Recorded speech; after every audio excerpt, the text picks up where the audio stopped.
to another episode of Dr. Dabs on anti-aging and wellness. And today's topic is sleep. And amazingly, for something that we spend 1/3 of our lives doing, the amount of research on sleep is actually quite limited. But let's delve into sleep. And it's a kind of an area where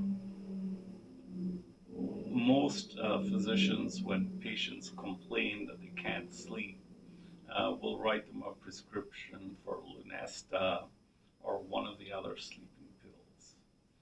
But generally, they will not try to probe and find out what is the underlying cause for why patients are unable to get a good night's sleep, and what they should be doing to get a good night's sleep. They have now sleep specialists, literally Yes. sleep specialists, and that's Yes. all. Their sleep labs, where where Yes. they will evaluate your sleeping habits. Yes, and that is true. Sleeping labs, I always thought, were a very unnatural way to go somewhere to a strange place and get hooked up to all these monitors, and so they could monitor your sleep patterns. But I think with people with sleep apnea, it's very important, right? Yeah, the diagnosis of sleep apnea is something that the insurance companies will require before they will pay for a continuous positive airway pressure machine. So it is something, and it's essentially the only treatment that has been around for a while for sleep apnea. Do you think surgery works or not? Doesn't really? There's very little evidence of any surgical procedure that works for sleep apnea. So the best thing is to get the CPAP machine, right? But many patients can't tolerate that, Yeah. you know, and sleep apnea is a different topic altogether, because that is actually a disease. And it's related to being overweight and being older, but it can also occur in thin individuals. Absolutely, absolutely. So we're not talking about diseases in these YouTube videos. We're talking about normal people and the average person who does not have There's a medical insomnia issues, right? condition. We're talking about insomnia. But it's so frequent now, it seems that everybody complains.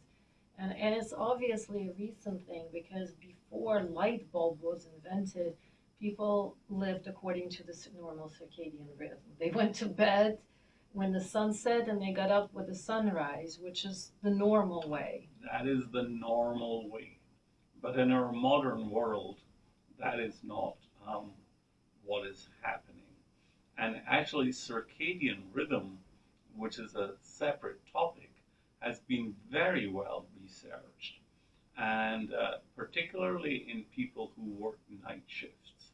It's the most terrible thing you can do to your health, to work night shifts and to go to work when it's dark outside and come home and try and sleep when it's light outside.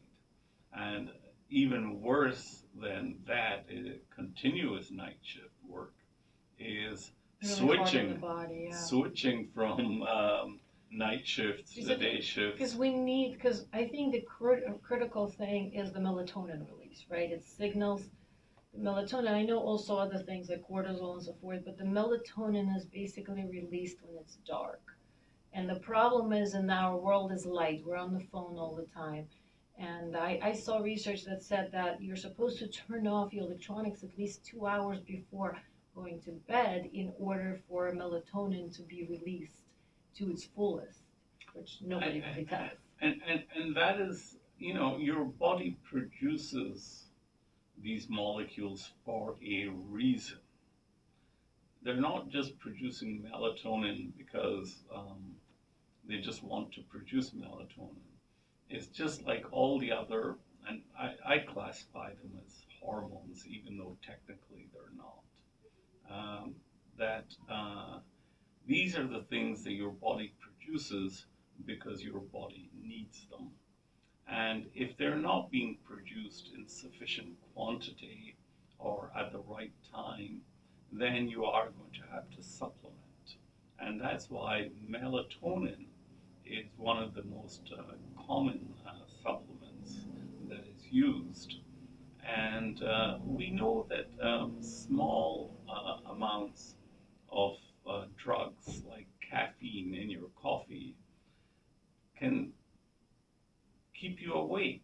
So many people have figured out by themselves that if they drink caffeine after a certain time of day, usually 5 o'clock, that they just will not be able to get to sleep. But caffeine is in so many things, right? Again. Absolutely. I mean, So, it's everywhere, you know. so there is the caffeine, and then of course most people have a hard time turning off. Like we have all these tasks running through our mind.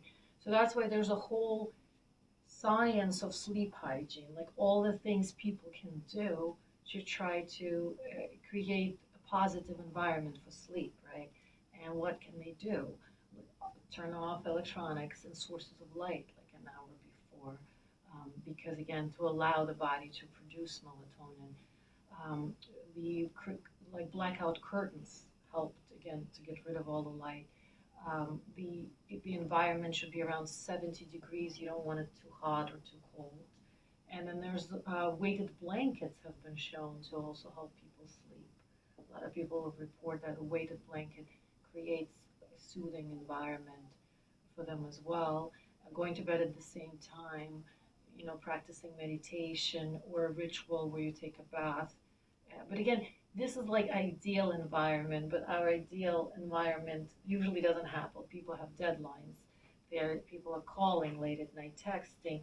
So that is why melatonin is so important, supplementation, because again, there's the ideal recommendation of going to bed at the same time, of turning off the lights, but that's not going to happen for most people in ideal worlds. And like exercise helps sleep, but again, most people no, they can't always get to the gym. Not eating too late will also, because if you eat too late, that the digestion may also keep you up, correct? Absolutely.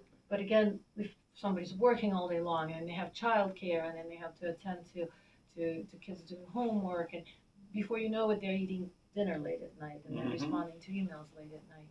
So the sleep hygiene is just not that realistic for most people.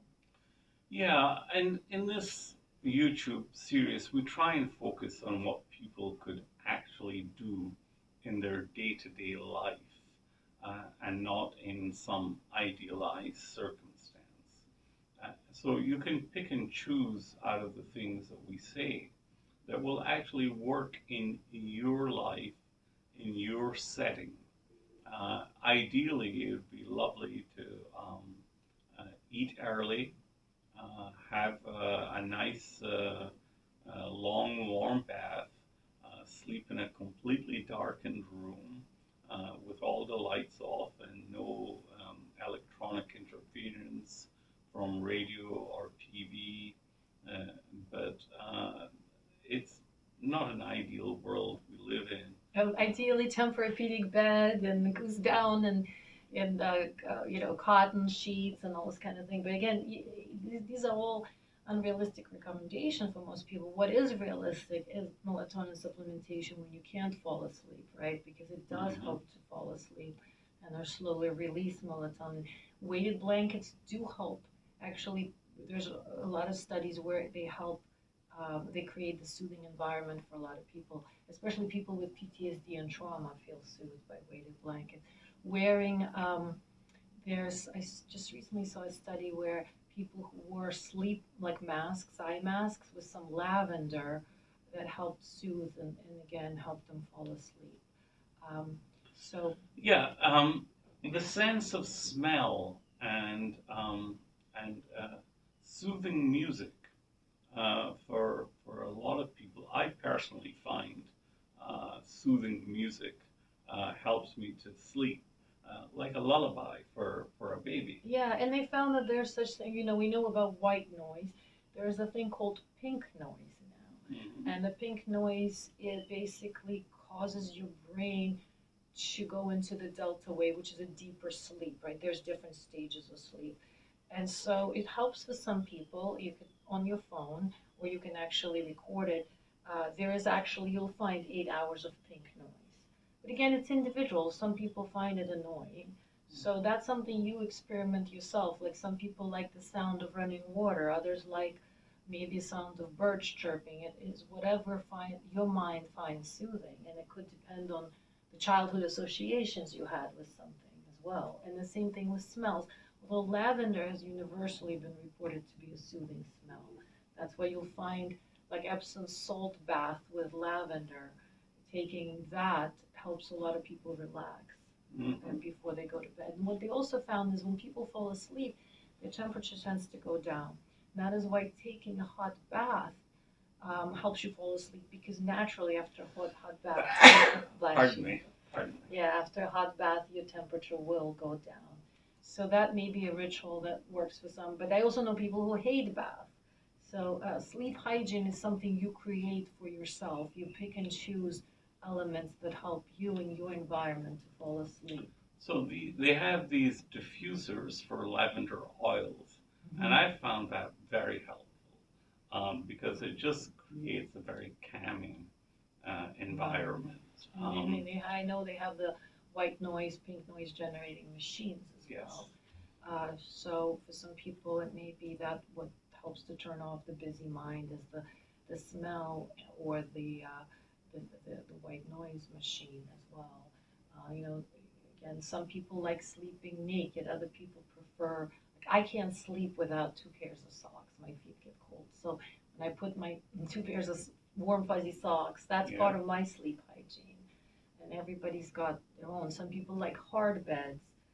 Like I like soft bed that envelops. But again, if you have back issues, I think they recommend somewhat harder beds, right? Mm-hmm. So part of it, what you do is write down what works for you.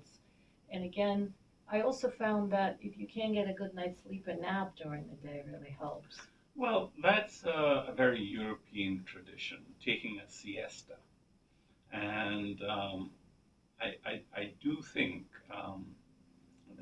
that European tradition of siesta or taking a nap during the day may not be practical in the working environment we find ourselves in today. But I do think there's a lot to be said for taking a rest break during the day. And even a little bit of shut-eye, 10 minutes of shut-eye, I think can really improve your productivity, because the whole point of getting a good night's sleep is so that you can be more productive. Because if you don't get good sleep, then the next day you will be miserable. And I used to find that when I was on call at the hospital, the next day was just miserable. And that's why they invented New Vigil. I know a lot of people take New Vigil, which is a wakefulness drug. It was invented for narcolepsy, right? Yeah. Because they can't, we can't really function sometimes without it. Yes, yes. But again, we don't want to advocate, all these pharmaceutical dependence, whether it's Ambien or New Vigil. Those are like something you do in case of emergency. Something keeps you up, whether it's pain or child or a loved one. I mean, there are a million things, or just elections or whatever it is that keeps you up at night. But most of the time, you should develop a sleep hygiene that will help you fall asleep, and the regularity that the body will get used to that. You have to work with your body. You can't be dependent on pharmaceuticals to achieve that the body is a wonderful thing, whether with exercise or with sleep. You have to do what your body works for you and your body. But occasional melatonin supplementation is not harmful. Unlike No, absolutely not. unlike There's Ambien no and evidence. Lunesta, you can overdose on these and you could be very groggy. Most people report like there is no harmful side effects of melatonin per se, other than maybe for some people, I guess some people report more dreams on melatonin and increased REM sleep. I've heard that, but it's definitely much healthier than being dependent on something like Lunesta. And do people develop dependence on sleep, like things like Ambien? Is that something? It's something that's very difficult to get patients off. Oh, right. I don't know whether you technically would call it dependence or they Mhm. just find it easier Easier and then yeah. and don't and weaning patients off these drugs can be. And I know they have side effects. Like some people report a lot of hypnagogic phenomena with Ambien. Like they'll see things or they'll get up and do things at night without remembering. Sleepwalking. Sleepwalking, sleep talking is increased. All these different parasomnia, all these issues are increased on the Ambien. And Lunesta's main complaint, I know people report really bitter taste in their mouth. That's the number one problem with Lunesta. Whereas melatonin is generally safe and you can't overdose on it. Even if your kid gets a hold of it, I'm pretty sure that you can't. And there's things like other supplementations like L-tryptophan, I right? was going to ask you about that. How do you feel about L-tryptophan? Well, you know how they say always, like, if you eat a lot of turkey on Thanksgiving, everybody's sleepy and they claim because it has a lot of tryptophan in it. Mm-hmm. So there's definitely some research linking tryptophan to sleep, and that, it's in some of the supplements it helps. And theanine is another one that I've seen in a lot of supplements, and it seems to calm people down. Um, that's why it's good to, again, these things, you can't overdose, you're not going to develop dependence on them. It'll still take you a little while to fall asleep, whereas with pharmaceuticals, I know with Ambien or Lunesta, all these other, you're pretty much out right away. So of course people want a shortcut, but you want to train your body, you want to work with your body, rather than depend on these external ways to induce sleep pretty much. And I think, isn't that what happened eventually to Michael Jackson, is this dependence on. Yeah, you need more and more and more. And Michael Jackson was a tragic story where his physician didn't say no.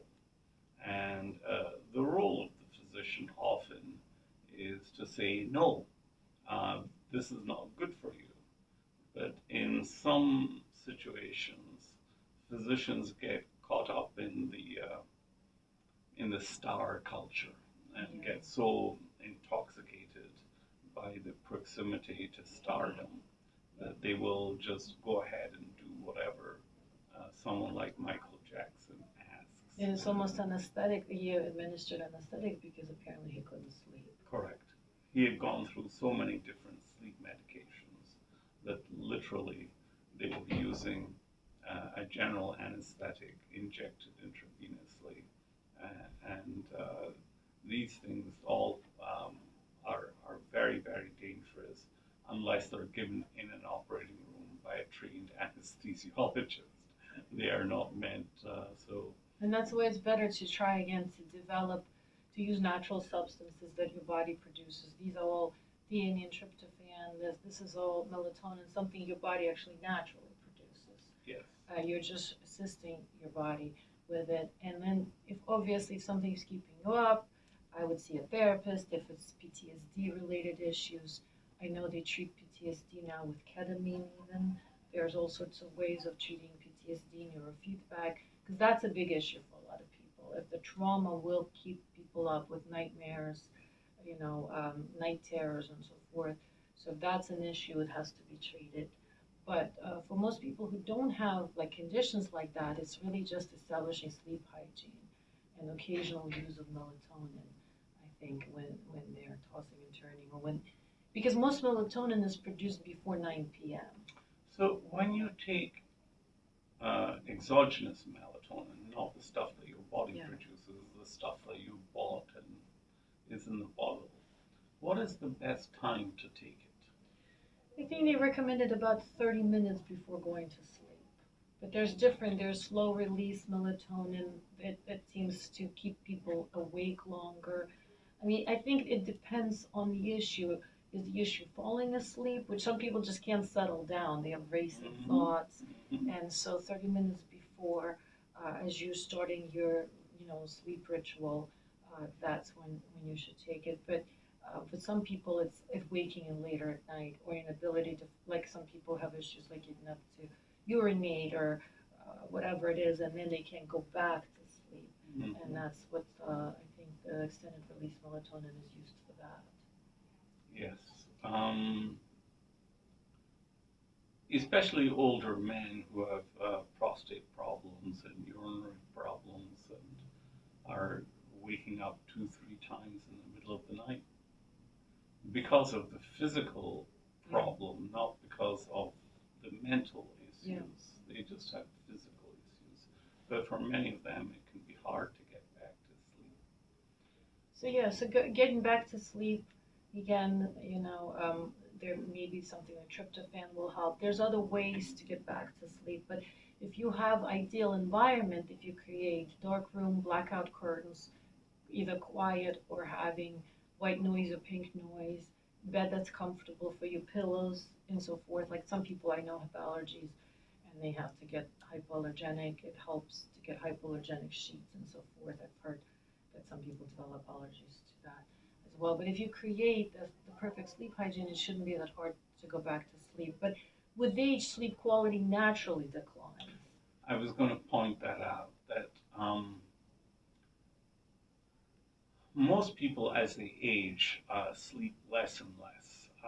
So I think naps become more important during the day because I've seen a study that showed that for elderly who take naps, they tend to live longer.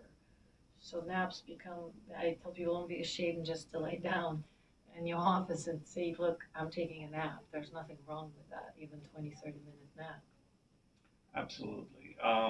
So there's, people get fixated on numbers. They say, what's the ideal number of hours to sleep?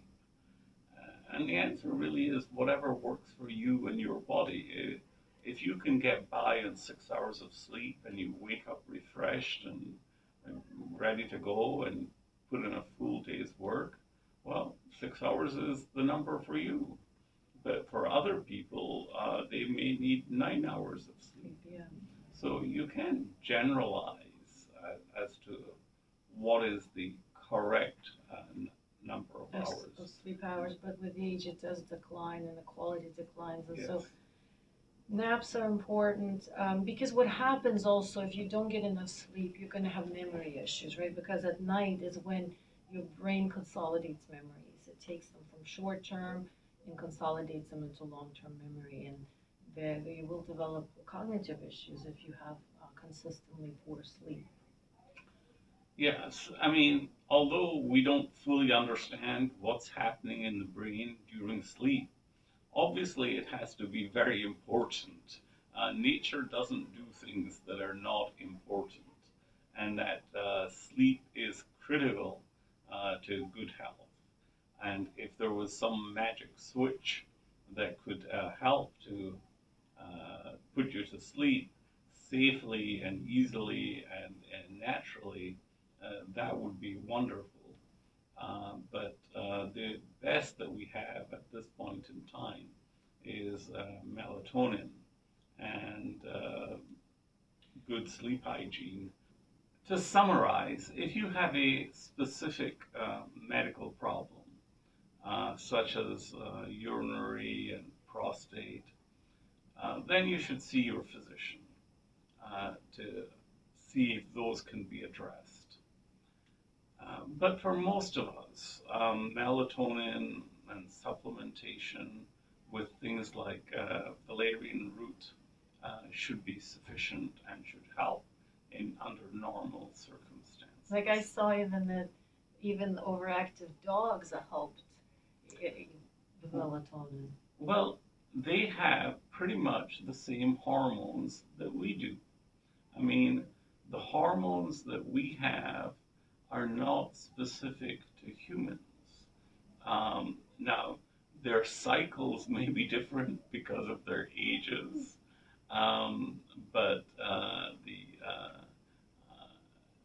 the fact is, that's why we test things on animals, because if we get good results in animals, then we'll be just likely to work in humans. Now, that doesn't work out always because many trials which were successful in the lab or in animal studies turn out not to work as well in humans. But if your pet is keeping you awake, give them melatonin. Yes. It won't harm them, and it may just calm them down. It may calm them down. Yeah. Yes.